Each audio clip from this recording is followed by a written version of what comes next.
Okay, so tonight or today rather, we have a community favorite. Um, when I look about the room, I can recognize that many of you know Jason Hollis and know him very well. Jason is a founding member, am I right, of Fellowship of Freethought Dallas. He's been around that long. Um, he to say that he is a favorite community member is a bit of an understatement. I've never met a man with more love in his heart, and that's why I put this picture on here, because this really represents to me what Jason is all about. And without naming any names, you know, you do this stuff sort of invisibly, but I'm gonna out you a little bit anyway. But over the years, the assistance that Jason has in the background given to some of our community members is beyond significant. I've watched him take in families with children in his home that were having troubles. I've seen him take in individual community members that, you know, needed jobs, needed cars, needed fundamental basic help to get back on their feet. And Jason does this stuff. He doesn't tell anybody about it. He just goes and does it in the background. So I think that speaks to where his heart is. He has a true heart for service. And there's just never been a more loving and forgiving man in the community, and we're just so proud to have him. Jason's going to talk to us today about the language of free thought. You know, we use a lot of the terms he's going to talk about, and we always assume that everybody understands what we mean when we use them. And I think that's certainly not true. I began to realize that when we had David Silverman out. He did a piece, he was kind of critical of us for having free thought. He thinks everything needs to be scream atheist. I agreed with him for a while, then I disagreed with him after that. But the one point he did make is he had a slide claiming that somewhere around 10%, I believe, of the population actually understood what we meant when we said free thought. They didn't understand that it was a euphemism for non-belief, for atheism, for agnosticism, or however you want to, you'll clear that up for us. So you know, to help us, to help bring more clarity to our discussions, Jason is going to talk to us today about some of the common terms in the free thought world. And so it'll be time for some discussion and some questions. So everybody, please welcome our favorite, Mr. Jason Hollis.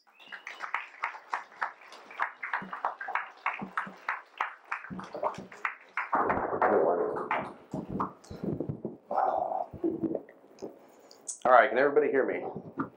Good. All right. This is the language of free thought. And before we start, let me get a show of hands of who is a first-timer today at the Fellowship of Freethought. Ooh, wonderful. And who here has, in some way, shape, or form, left your faith or lost your faith within, say, the last year? Okay, perfect. Well, you are the people that I'm trying to speak to with the language of free thought. Like Al said, we use these words all the time, but some people don't really know what they mean. And one of the reasons that I even made this talk was because a lot of people come out all the time. And we kind of forget that. Some of us have been in the game for decades now, and we kind of forget that this stuff rolls along. So what I want you to get from the talk is simply common definitions as they're typically used within the free thought community. Like I said, we use these all the time, but even in certain conversations, they might mean something a little bit different based on context.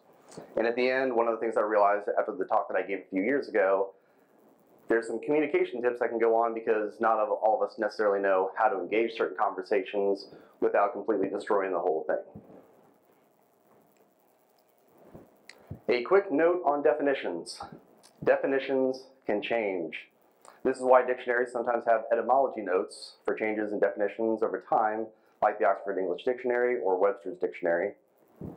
And in the podcast from Sam Harris, Waking Up, Neil deGrasse Tyson said, "The dictionary does not define words. The dictionary describes words as they have come into meaning." These are some of the words that we're going to be going over. Atheist, atheism, Gnostic, agnostic, deism, theism, freethinker, humanist, secularism, science, and scientism, what it means to be a skeptic, and a new edition, what is this new atheism thing? All right, first off, atheism, an atheist, a person who disbelieves or lacks belief in the existence of God or gods. From the origins of Greek, a without, Theos, God, or as our current translation, a without theism, without a belief in God. You'll also notice on the bottom here I'm using Google definitions. And you might expect Oxford Dictionary or Webster's or some more official sounding place. But the reality of our situation is that we're not using those anymore. When people are looking up definitions, they're looking up whatever the word is, definition in Google. So I'm using Google definitions not only to show what's in there, but how other people tend to be viewing these more often. One of the things that I found after having done this a few years ago was that the first result that I got for atheist definition was that it was from Merriam-Webster Dictionary. A few years later, now it's Urban Dictionary.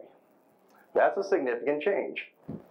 And now you might actually expect, for those of you that know Urban Dictionary, the entries are usually pretty crass, and you would normally expect something under the atheist heading in Urban Dictionary to be something like LOL, atheists suck.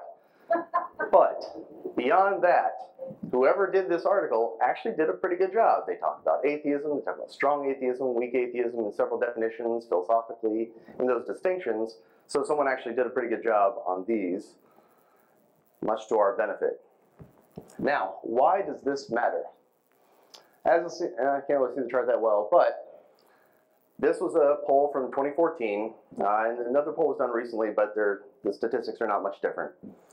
The do not believe in God at 92% here, these are only self-ascribed atheists, people who call themselves atheists. And it's only at 92%, which means the remaining percentage, on the far left side, 2%, believe in God and they are absolutely certain. This is why these definitions are important. Someone has some kind of misconception about what they think an atheist is. So this isn't just a simple problem of definitions. People are categorizing themselves into things that are completely opposite of what is colloquially meant by atheist. You also have 3% believe in God, fairly certain. 2% believe in God, not too certain or not certain at all. Believe in God or don't know, less than 1%. And other, I don't know, at about 1%. Why these matter? This is from the Pew Research Center. They had an article called 10 Facts About Atheists. Although the literal definition of atheist is a person who does not believe in the existence of a god or any gods, according to the Merriam-Webster Dictionary, 8% of those who call themselves atheists also say they believe in a god or a universal spirit. Indeed, 2% say they are absolutely certain about the existence of God or a universal spirit. Alternatively, there are many people who fit the dictionary definition of atheists, but do not call themselves atheists.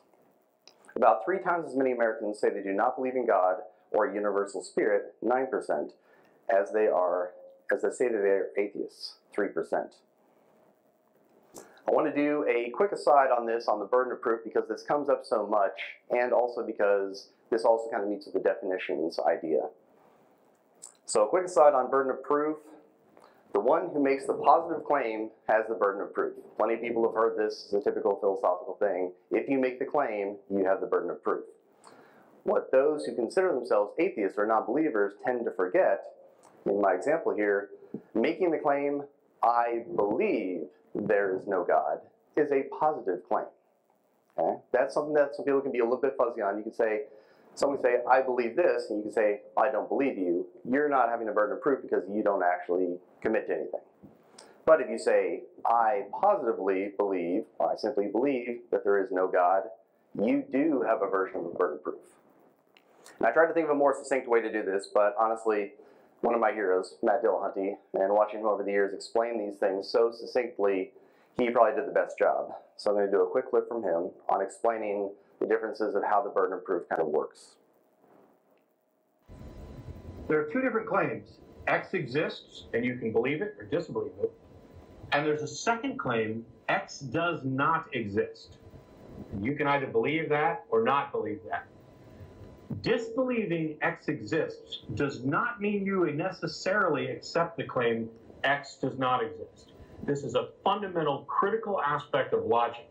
This is where the distinction lies. Person makes a claim, X exists.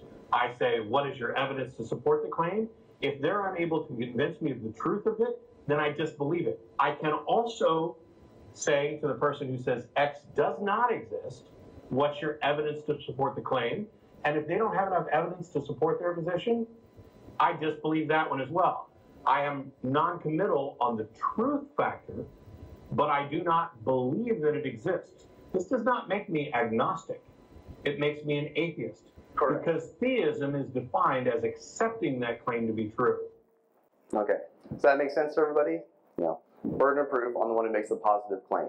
If you make the positive claim that I positively do not believe in God or gods, you have a version of a burden of proof. Some misunderstandings about atheism. That it somehow implies certainty. Absolutely not. That somehow you believe in nothing. That somehow that if you simply disbelieve in a God, that you don't believe in anything else that everyone typically believes in. That life is meaningless. Well, it might be, but even if it is ultimately meaningless, that doesn't mean that we can't put meaning into our own lives or develop meaning. We eat babies. I still have no idea where this actually comes from. That somehow that we are inherently immoral. That somehow by simply lacking a belief in a God, that we are by default immoral. And I put angry down here because, well, admittedly there's a little bit of truth to this. But the reason that there's a little bit of truth to this is because there's so many things to be angry about in terms of things that are going wrong in our world. And if you want to read more about that, Greta Christina did a great book on that. Why are you atheists so angry? 99 things that piss off the godless. Gnostic and agnostic. Gnostic, of or relating to knowledge, especially esoteric, mystical knowledge. Agnostic, a person who believes that nothing is known or can be known of the existence of the nature of God or of anything beyond material phenomena. A person who claims neither faith nor disbelief in God. A lot of people think that these are mutually exclusive terms. They think that necessarily agnostic is its own separate thing, atheism is its own separate thing, but they're not mutually exclusive. They can go hand in hand. Agnostic and Gnosticism refer to knowledge. Atheism and theism refer to what you believe. And so you'll see this from Iron Chariots on their explanations of atheist versus agnostic. On the top there you have knowledge claims, agnostic and Gnostic. On the left you have belief claims, atheist and theist.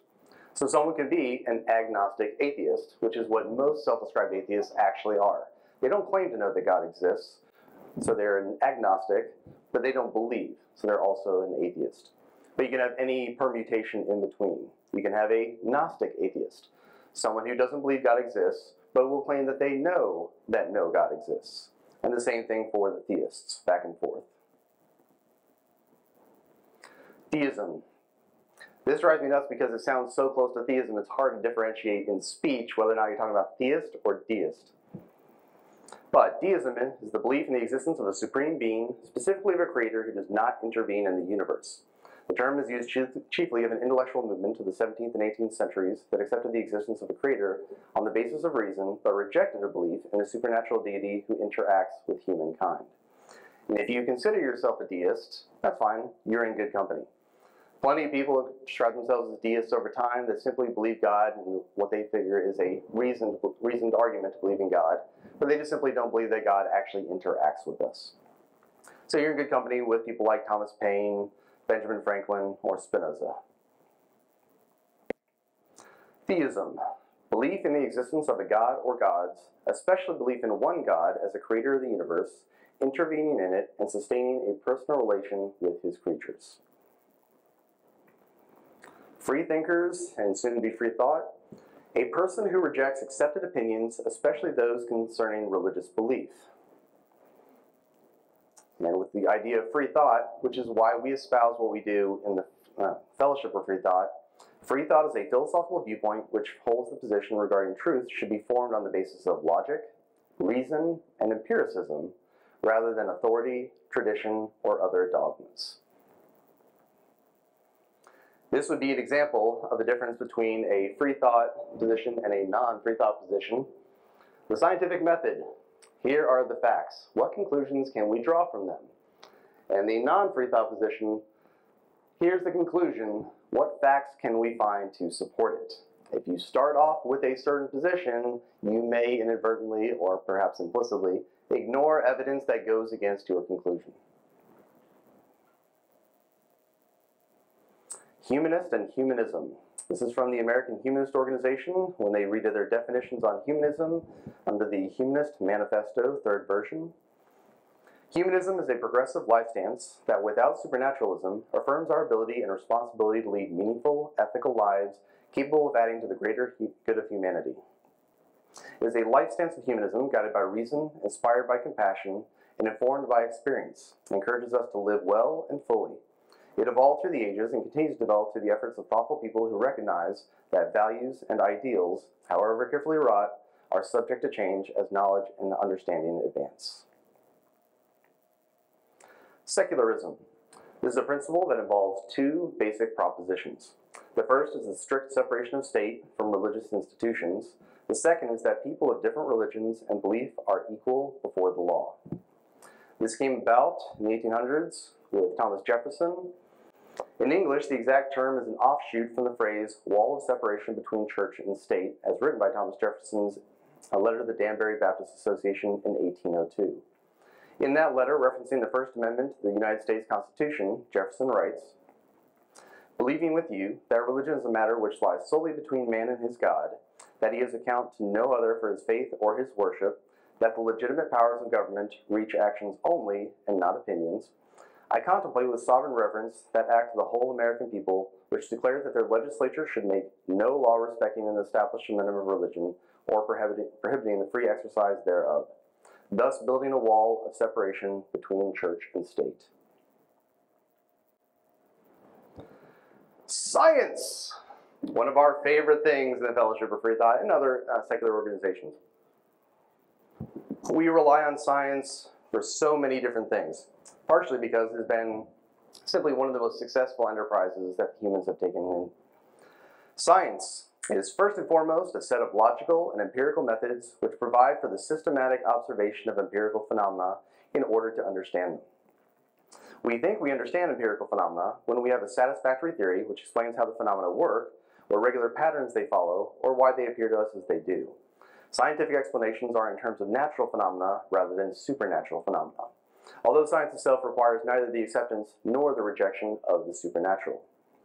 And our very own Zach Moore added his own, which I actually tried to pull from a previous debate that he had with an intelligent design proponent. But he's put it all too succinctly as, science is the best method we currently have to reduce our own bias as we learn about the cosmos.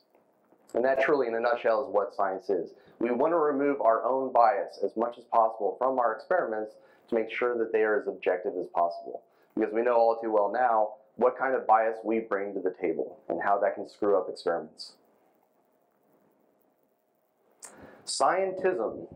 Scientism is belief in the universal applicability of the scientific method and approach, and the view that empirical science constitutes the most authoritative worldview or most valuable part of human learning to the exclusion of other viewpoints. So when you hear people in debates get accused of scientism, this is what they're talking about.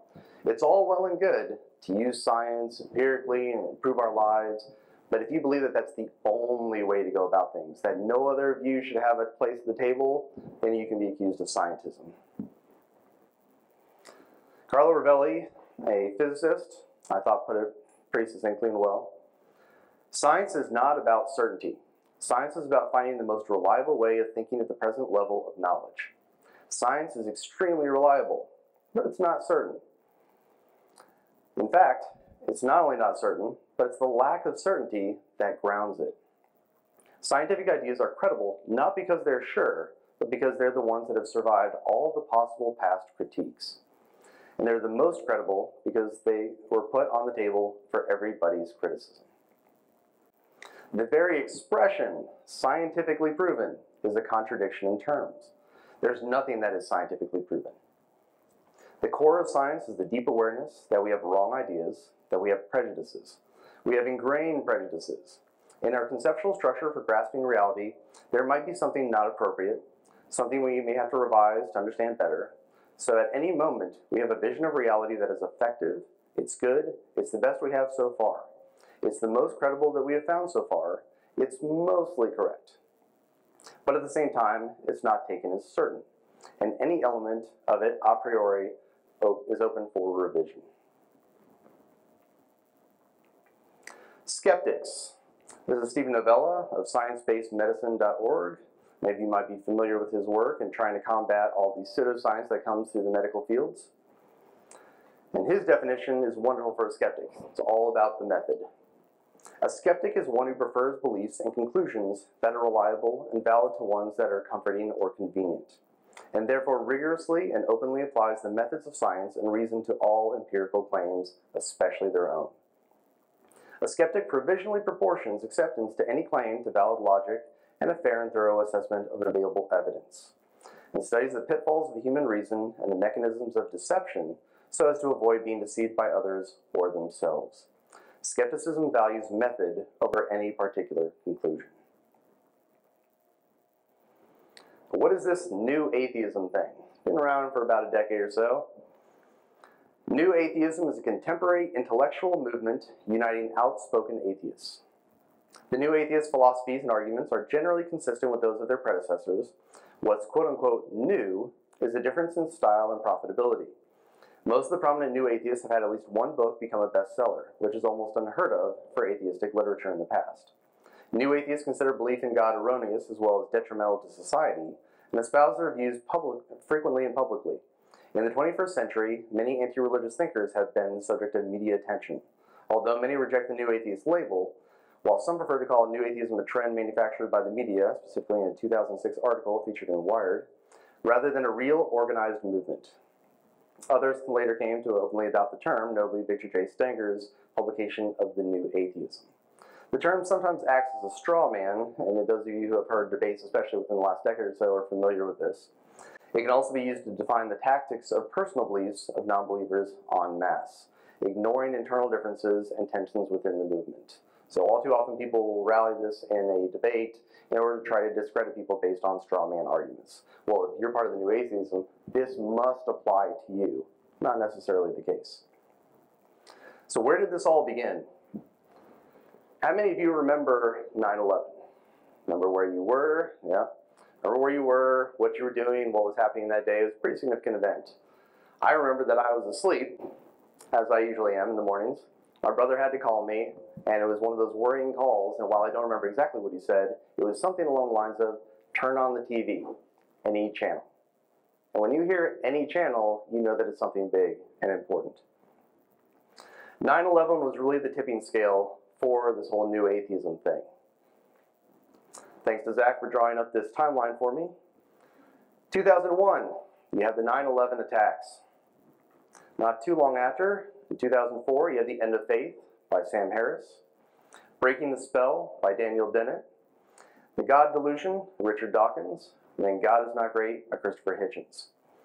Not too long after that, organizations started to form around the U.S. especially.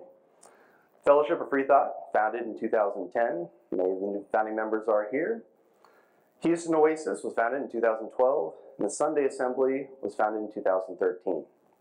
So you see in the timeline, you've got when atheists were starting to really read about these things and seeing the full impact of 9/11 and what it did. You finally had this incredible event that shows what faith could potentially lead to, given in its extremes. Then you have your organizing atheists. Once all this literature starts coming out, it starts to resonate with the populace. You start to see organizations of atheists or non-believers in general to try to combat this craziness that we see in our legislature, openly in our government, any number of reaches that faith can have that could be possibly detrimental to society. These are the four horsemen named before: Hitchens, Dennett, Dawkins, and Harris. If you haven't actually watched The Four Horsemen, 2 hour part, it's a good listen. It gives you also an insight to what they thought when they were writing their books, how they think about things now. And unfortunately, although Christopher Hitchens is gone now, I recommend you watch literally every single thing that he has ever done. Amazing. And as Sam Harris put in one of his talks, he speaks better than most cultures. The breadth of knowledge that he has is amazing.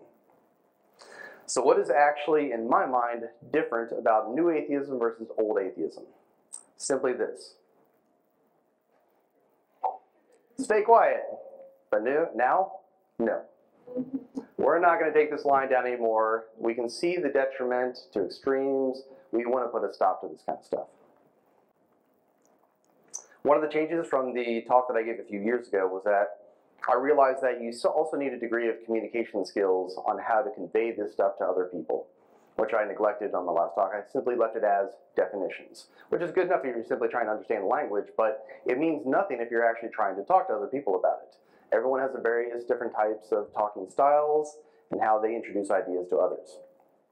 I happened upon a video not too long ago by Dominic Wallman, Quantum Physics for 7-year-olds. It's a great talk about how to talk to people about complicated subjects, or simply how to introduce things in a methodical way so as not to confuse the person or overwhelm them. He has 4 principles for effective communication. Start off in the right place. Don't go too far down the rabbit hole. Clarity beats accuracy. And then explain why it's cool. Starting off in the right place. You'll notice in the beginning here, I asked about who has left their faith, who's new to the meeting. I wanted to get a feel for the room to see who exactly I would be talking to. Is it a room full of people who have heard this stuff all the time, most of their life, didn't really care much? No, there's actually a few people here that this stuff is of a vested interest to them and how it affects their lives. So realize that everyone is different. Identify familiarity with the subject matter. And I know there's a lot of you in here that really want to corner someone at a party and talk about the Heisenberg uncertainty principle, how particle and wave duality work. You can't quite do that if they're not very familiar with the subject matter. You have to start small. That wave function that you're talking about, no longer a wave function. That's a ripple in a pond when you drop a tennis ball in. Okay? Bring it down to a simple level that people can understand and then work your way up. Don't go too far down the rabbit hole. It's better to explain 2 to 3 important ideas rather than the entire breadth of knowledge on a subject in one sitting. I've seen way too many people at a party, they're talking about a subject, and you can just see on the other person's face that they are dying to get away from the subject. They care nothing about it. They don't need to know the entire Encyclopedia Britannica on this subject. Clarity beats accuracy. There's a temptation to use long and technical explanations. Avoid this and keep it simple. You're starting them on the path, don't finish the marathon for them. This is especially important with people who are not very familiar with the subject matter that you're talking about. You're just trying to pique interest. If you're talking to someone about quantum mechanics and they have no background whatsoever in physics or anything, starting them off on the very heavy ideas may simply distract them, dissuade them, which is the opposite of the effect that you're trying to have. And then explain why you think it's cool. After you explain a couple things about this subject, what does it mean to you? Why are you even talking about it in the first place? Show your passion for the subject. Explain how this knowledge can apply to the other person's life. Doing this will simply open them up to the possibility of researching it more on their own, and if they have questions later on, they'll probably come to you and say, hey, I really like this Heisenberg uncertainty principle. Can you link me to some more things that could fill me in on what it is and what it means? So finally, what does this all mean? When you engage someone in a deep or personal discussion, please remember, definitions matter. We saw from a self-described atheist poll, 92% of people who describe themselves as atheists simply do not believe in God. Leaving that other 8% as unknowns, as certain that God exists, the very antithesis of what a definition typically means. So definitions matter. Conversations work best when you're clear and unambiguous. Speak as you would like to be spoken to. For those of you who haven't seen Phil Plate's talk from TAM 8, TAM being the amazing meeting with James Randi, he has a wonderful talk. Don't be a dick. How many times have you been convinced of something when someone was screaming at you, calling you an idiot? How could you believe that? That's so stupid. Why would that convince anyone of your position? Don't just hear, listen. Too many people talk to another person who is simply waiting for their turn to talk. They don't actually listen to what the person's saying, relate to what they're saying, and try to figure out how you can gel these things together. Give others respect that you would like from them, and please don't forget that it's not about winning, it's about understanding. Thank you very much.